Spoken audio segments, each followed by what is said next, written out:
Jangan lupa like, komen, dan subscribe channel YouTube TVRI Bengkulu, serta nyalakan lonceng notifikasinya.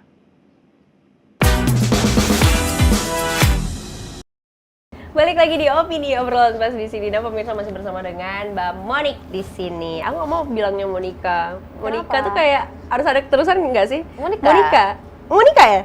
Nggak tahu ya. Itu lamanya Allah yang tahu. Kalau mau ya mau. Mau. Cuma kan sebenarnya kan masih rahasia Allah. iya, kita menunggu aja dulu. Iya, tetap berdoa ya. Oke. Baiklah, kita lanjutkan. Bagaimana tentang bahasa Inggris tadi? Awalnya tuh dari lingkungan rumah memang mendukung. Dan gimana sih Mbak Monik caranya untuk ngelatih itu? Pasti sebelum interaksi sama mereka Mbak Monik ngelatih dulu kan? Kayak mungkin ada yang dilihat, ada yang dibaca gitu. Biar siapa tahu nih pemirsa Opini juga mau belajar salah satu caranya untuk menerapkan itu di rumah itu seperti apa gitu.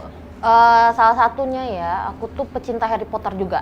Oh, oke. Jadi dari nonton film? Iya, kalau awal-awal kita nonton Harry Potter itu, kita tahu teksnya, dia pakai teks. Iya.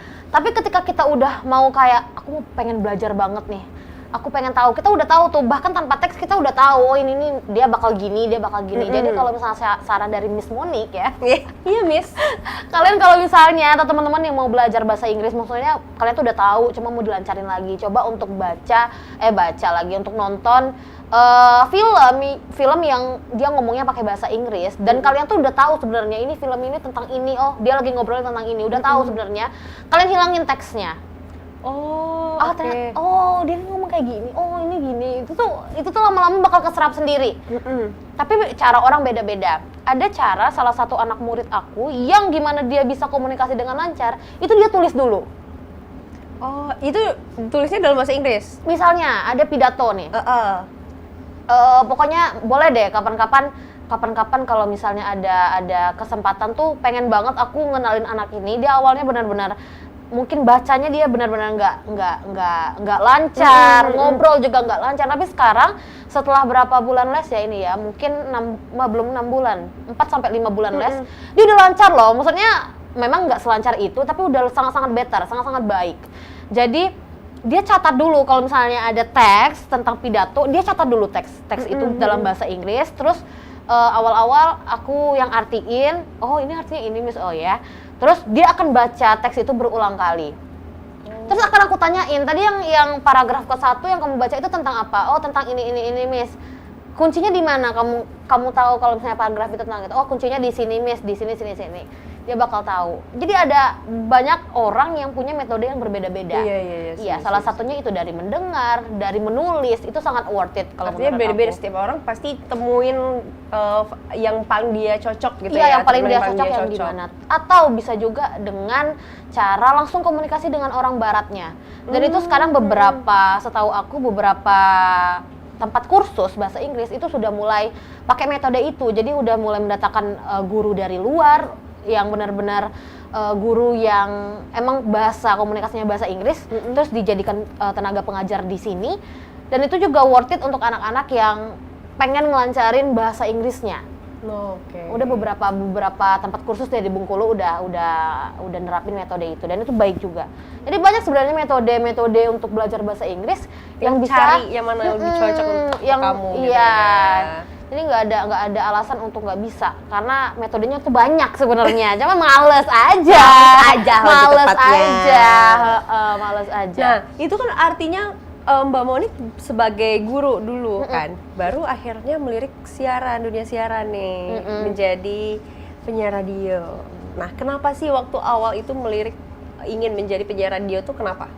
Karena balik lagi di keluarga aku lagi. Balik lagi ke keluarganya. Oke, kenapa? Iya, dari mulai Om itu udah siaran. Siaran radio ya? Iya. Radio pemerintah ya. Terus anaknya Om juga. Terus sepupu aku yang lain juga. Akhirnya aku ngerasa kenapa aku nggak bisa ya, kenapa aku nggak coba ya. Akhirnya aku cobalah itu, dan ternyata aku seneng sama kerjaannya karena cuap-cuap doang ya. Kalau awal-awal kan cuap-cuap doang, ya kan. Karena belum masuk ke berita-beritaan kayak gitu, masih yang yang apa ya, yang happy lah. Terus mulai naik lagi, mulai ke berita dan segala macam. Dan itu menurut aku seru sih, karena kita kan baca berita tuh yang awalnya kita nggak tahu, ternyata jadi tahu. Ternyata sekarang trennya lagi begini. Oh ternyata sekarang lagi hot-hotnya di Indonesia ini lagi gini gitu ya. Jadi selalu update info ya. Benar. Setiap siaran. Benar, itu juga yang aku suka sih gitu. Oke, ini ketemu akhirnya dua ini ada profesi yang sangat buat nyaman nih. Nyaman. Tapi kalau awal-awal radio atau mungkin di zamannya Omnya Mbak Monik itu radio lagi oke-okenya. Sangat Iya dong. kan? Iyalah. Lagi menjanjikan ya. Wow, bukan lagi. Jadi kalau misalnya di zaman om aku sekarang umurnya udah 60 sekian, udah pensiun ya. Udah pensiun. Itu lagi Iya, kita lagi kalau happening banget. Happening kalau misalnya kita lagi apa ya? SD deh. Kita SD tuh. Kita berdua nggak jauh beda umurnya ya. Kita SD itu masih kayak dengerin radio itu masih sangat worth it. Apalagi kalau malam-malam kita nggak disuruh nonton TV, Pasti denger radio. denger radio. Tapi sayangnya sampai jam 12. Setelah jam 12 Dan itu pakai HP yang kecil mungil kita itu kan, dicolokin headset dengerin gitu, terus kayak aduh penyiar yang ini aku suka banget dia suaranya bagus, padahal kita nggak tahu mukanya gimana. Terus juga kalau di radio bisa kayak aduh mau SMS deh. Iya kan? Iya betul. Mau request lagu deh. Wih dulu itu luar biasa sekali. Jangankan di zaman om aku, mungkin di zaman kita kecil ya. itu rasa-rasanya ih abang yang itu tuh aku suka banget. Iya, suaranya gini ya. Gitu. Aduh mbak ini suka banget dia soalnya centil banget kalau bawaan kayak bestie banget. Betul. Gitu-gitu itu masih luar biasa sih kalau dulu. Tapi kalau sekarang? Kalau sekarang? Keadaan real ya pada sekarang itu seperti apa? Realnya ya, kalau sekarang itu sebenarnya radio itu masih eksis, tapi di beberapa tempat memang. Nah, aku setuju itu. Karena kalau jujur ya, ini kalau misalnya dari perspektif aku, radio itu sebenarnya masih eksis banget.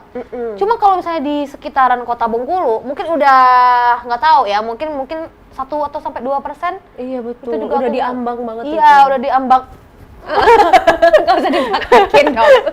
Ambang kebanjiran gitu ya, nggak tahu juga. Jadi, tapi kalau misalnya kita lihat di luar Kota Bengkulu ya, misalnya contohin aja, kalau misalnya di Benteng, Kepahyang, terus juga mana ya di daerah selatan gitu ya, itu radio masih oke sekali. Oh masih didengerin ya dia. Karena apa ya, buktinya adalah ketika kita sebutin aja lah, kita misalin ya, kita buat contoh. Di satu radio keluar itu, banget ini. Oh gitu ya. Di satu radio itu kan kita misalnya mau promosiin satu brand ya, atau satu barang gitu ya. Buktinya adalah ternyata saat kita promosiin itu banyak loh orang yang datang ke radio pas kita tanya, "Bapak dari mana?" "Oh, dari Benteng, saya jauh-jauh mau beli ini." Oh, ternyata dia dengerin. Itu yang buat aku sekarang tahu radio tuh ternyata masih eksis di luaran, ternyata itu. Dan itu sehari bisa 2-3 orang loh yang datang ke radio. Lumayan dong. Lumayan. Untuk jadi, lokasi mereka yang jauh iya, juga. Iya, jadi kalau misalnya untuk promosi di radio itu masih sangat worth it sebenarnya. Tapi memang barang-barang yang mungkin akan dibeli oleh orang-orang yang memang butuh. Misalnya kayak obat gitu-gitu ya. Atau kayak pupuk kali ya. Bener, barang-barang kesehatan itu masih worth it banget karena yang dengarnya kan kalangan kayak mungkin petani atau pedagang ya, atau teman-teman yang ada di daerah itu pasti dengerin kalau kata aku sih ya. Apalagi kalau misalnya aku juga pribadi pernah tuh ada ibu angkat ya, KKN dulu di Kabawetan, itu dia bertani metikin cabe itu sambil denger radio loh. Oh masih didengerin masih, ya? Karena kalau di situ juga nggak tahu kan mau denger signalnya juga ya kali. Iya, jadi dengerin tuh radio, lagu-lagu radio. Oke. Gitu. Tapi kalau di kota ya itu aku nggak tahu, mungkin 1-2% sih. Iya, sayangnya begitu.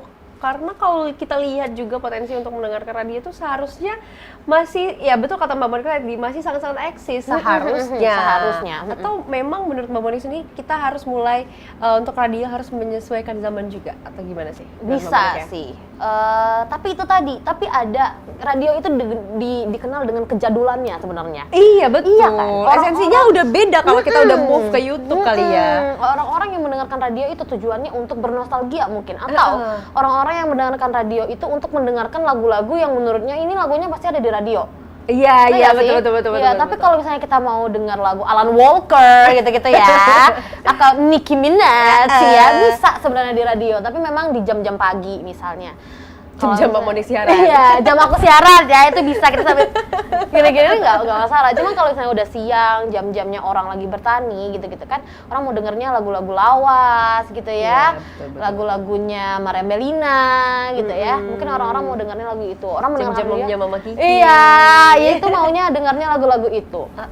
Tapi kalau misalnya kalau di pagi hari itu bisa lagu-lagu pop, dan orang-orang itu tujuan denger radio menurut aku kayak gitu sih. Dia udah tahu, oh jam 12 nih aku mau dengerin lagu Mau lebih ke song listnya gitu ya. Iya, tapi kalau misalnya kita sesuaiin sama zaman, mau banget nih sesuaiin sama zaman, kayaknya orang-orang yang dulunya dengerin radio, yang orang-orang misalnya orang-orang yang bertani kata aku tadi, mungkin akan mulai mengurangi untuk denger radio karena mereka nggak, ngerti nggak sih? Jadi kita mendekatkan pendengar baru, menjauhkan pendengar lama, ibaratnya Iya, gitu ya. dan pendengar baru juga tidak bisa menjanjikan setia dengan Iya, kita. betul. Itu kan, jadi kalau kata aku sih kita harus mempertahankan keoriginalitasan radio itu. Gitu. Tapi sayangnya radio swasta ya di Bengkulu sekarang tuh udah sangat sedikit ya, udah banyak yang tutup. Menurut Mbak Monik itu faktornya tuh gara-gara apa ya? Kalau aku ngelihatnya mungkin gara-gara pendengarnya di Kota Bengkulu sendiri kali ya yang mulai berkurang, terus juga untuk sponsor dan lain-lain juga berkurang. Itu gimana sih Mbak? Bener. Keadaan nyatanya sekarang. Mungkin karena sponsor, jadi pemasukan tidak ada lagi. Sedangkan radio itu bayar listrik kita tahu sendiri Iya, berapa betul, jutaan mahal. lah satu bulan. Dan juga mungkin karena tidak ada pendengar yang dekat, itu kan frekuensi radio itu harus jauh ya. Iya, Kalau misalnya, benar. iya kan pemancar itu harus mengeluarkan frekuensi yang jauh supaya bisa menjangkau teman-teman yang ada di daerah. Sedangkan mungkin beberapa radio swasta yang ada di Bengkulu itu frekuensinya belum bisa menghandle seluruh provinsi, iya, misalnya betul. sampai ke pelosok dunia lah gitu ya kita bahasainnya ya, karena susah nih. Jadi itu yang membuat mereka untuk stop mungkin ya. Selain juga sponsor udah berkurang dan lain sebagainya. Sangat disayangkan sebenarnya ya. Sangat disayangkan. Karena mengingat di Pulau Jawa juga masih eksis aja. Masih mereka. eksis, benar. Cuma yang namanya swasta itu susah, ya kan? sekali. Karena kita apa ya? Kita bangun sendiri, kita pertahankan sendiri, belum lagi bayar penyiar, ya, bayar listrik dan lain sebagainya. Amsyong deh. Amsyong, pusing ya. Pusing ya. Iya. Baik, nanti kita lanjutkan lagi ya. Sekarang kita jeda dulu untuk pemirsa. Jangan kemana-mana, tetaplah bersama kami di Opini Obrolan Pas di sini.